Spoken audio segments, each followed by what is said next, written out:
Good morning. Good evening. Good afternoon. And remember, Context is Everything Media Network founder and CEO John Michaels reading a textbook. Cover to cover. Today, we're on Chapter 17, Section 4 of this World History textbook, which is called The Rise of Austria and Prussia. Yesterday, we read The Tudors and Parliament, Early Stuarts, the English Civil War, the Commonwealth, and the Restoration of Glorious Revolution. Click in to check it out. Here we go on the rise of Austria and Prussia. Year after year, the war ravaged the German states of Central Europe. Yes, it did. Bodies of victims littered the fields and roads. As the 30 Years' War dragged on, almost every European power was sucked into the conflict. We have had blue coats and red coats, and now come the yellow coats, cried the citizens of Germantown. God have pity on us. Finally, two great German-speaking powers, Austria and Prussia, rose out of the ashes. Like King Louis XIV in France, their rulers protected skills as absolute monarchs. Their rulers perfected skills as absolute monarchs. The 30 Years' War. The 30 Years' War. The French philosopher Voltaire noted that by early modern times, the Holy Roman Empire, Germany, was neither holy nor Roman, nor an empire. Instead, it was a patchwork of several hundred small separate states. In theory, these states were under the authority of the Holy Roman Emperor, who was chosen by 7 leading German princes called electors. In practice, the emperor had little power over many rival princes. Religion further divided the German states. The north was largely Protestant and the south was Catholic. This power vacuum sparked the 30 Years' War. The war begins. The war had both religious and political causes. It had begun in Bohemia, a present-day Czech Republic. Is it called Czech Republic still? I think it is. Ferdinand, the Hapsburg king of Bohemia, sought to suppress Protestants and assert royal power over local nobles.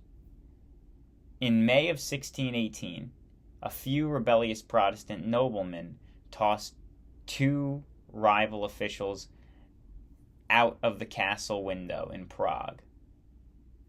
This act sparked a general revolt, which Ferdinand moved to suppress. Habsburg jaw.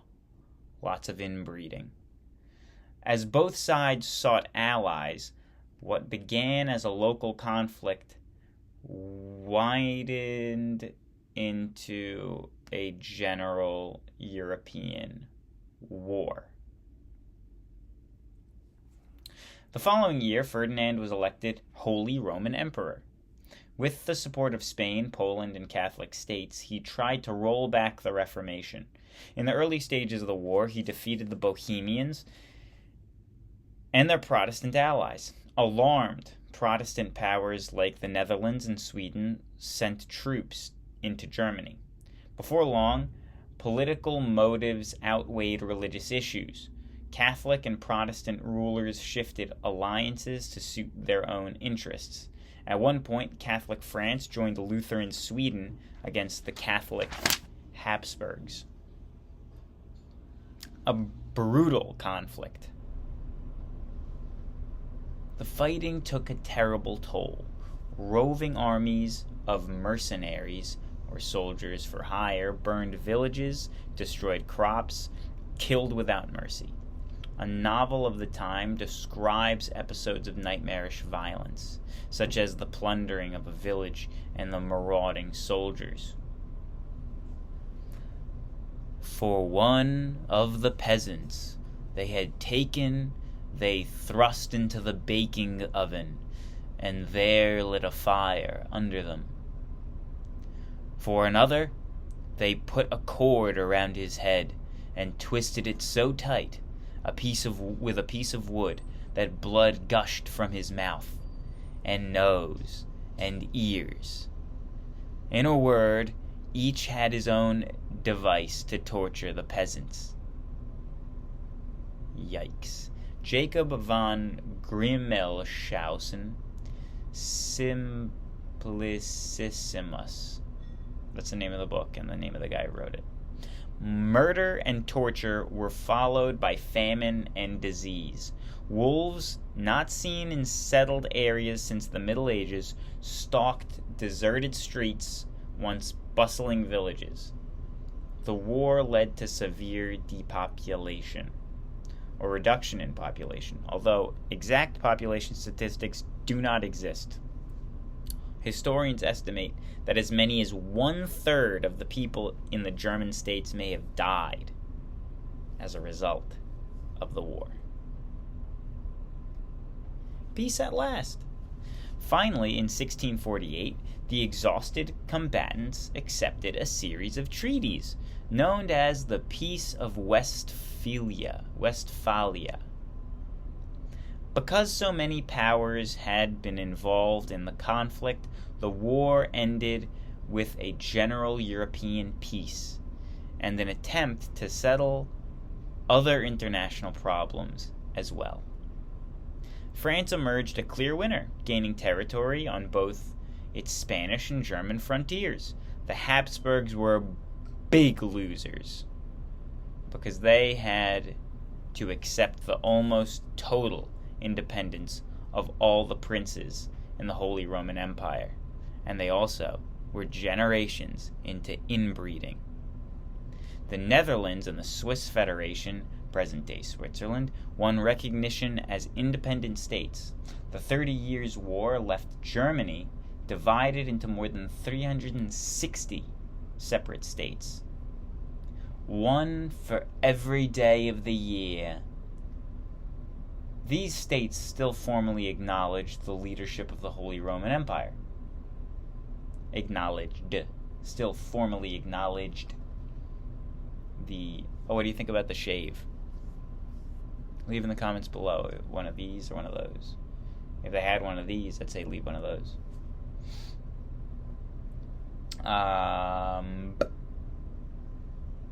Yet each state had its own government, coinage, state church, armed forces, and foreign policy. 360 each had their own coinage. Germany, potentially the most powerful nation in Europe, remained fragmented for another 200 years. So Germany, they've kind of had a storied past in the past 400 years. Lost a lot of wars. Hapsburg Austria.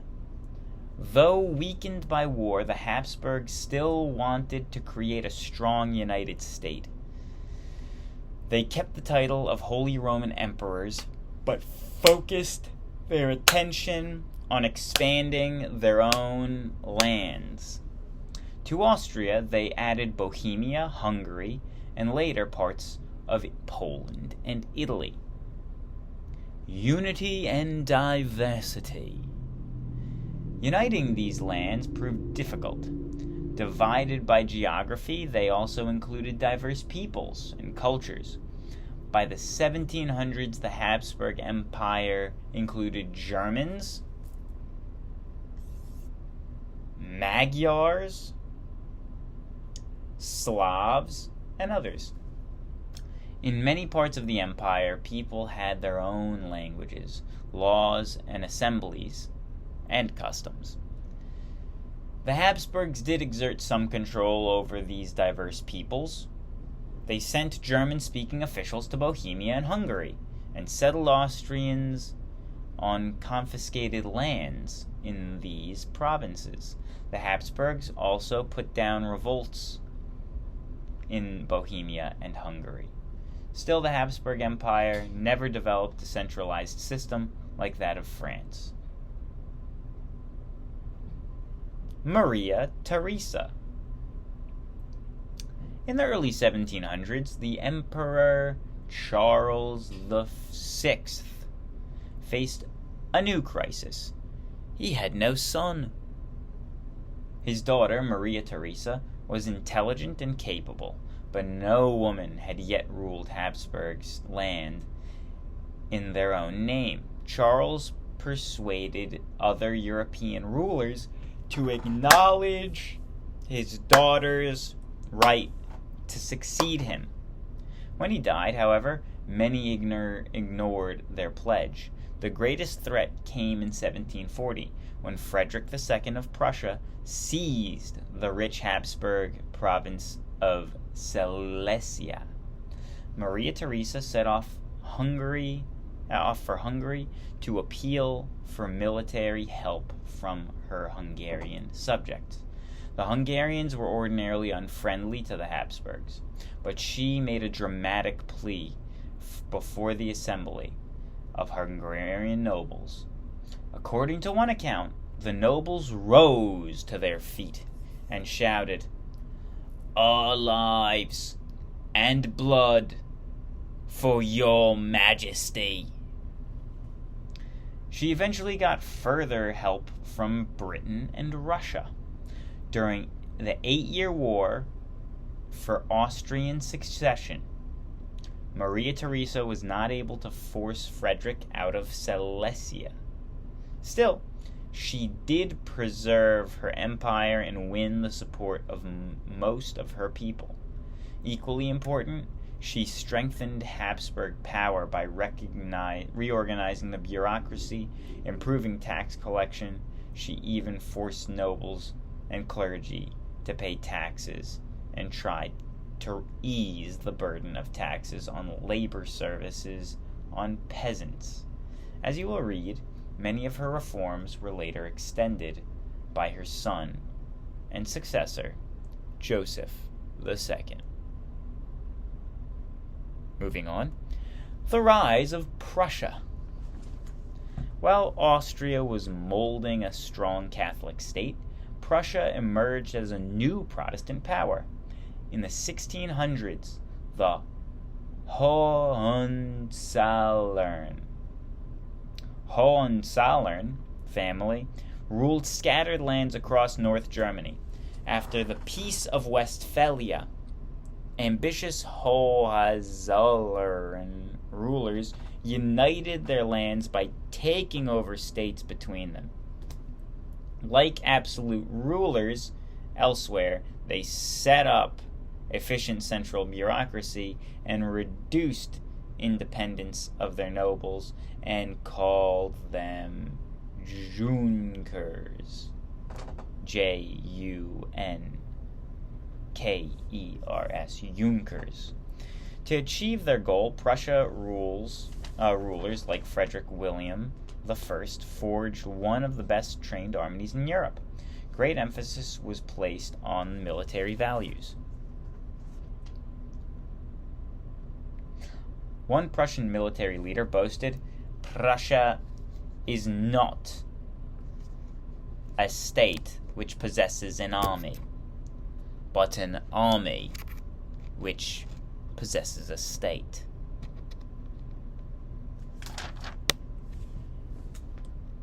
Frederick William won the loyalty of the Junkers by giving them positions in the army and in government. By 1740, Prussia was strong enough to challenge its rival Austria, Frederick II. Frederick William made sure that from an early age his son, Frederick, was trained in the art of war. His tutor must take the greatest pains to imbue my son with a sincere love for the soldier's profession, and to impress upon him that nothing else in this world can confer upon a prince such fame and honor as a sword. Frederick William quoted in the Heritage of World Civilization, In fact, young Frederick preferred playing the flute and writing poetry. Frederick William despised these pursuits and treated the young prince so badly that he tried to flee the country. Discovering these plans, Frederick William, the father, put his son in solitary confinement.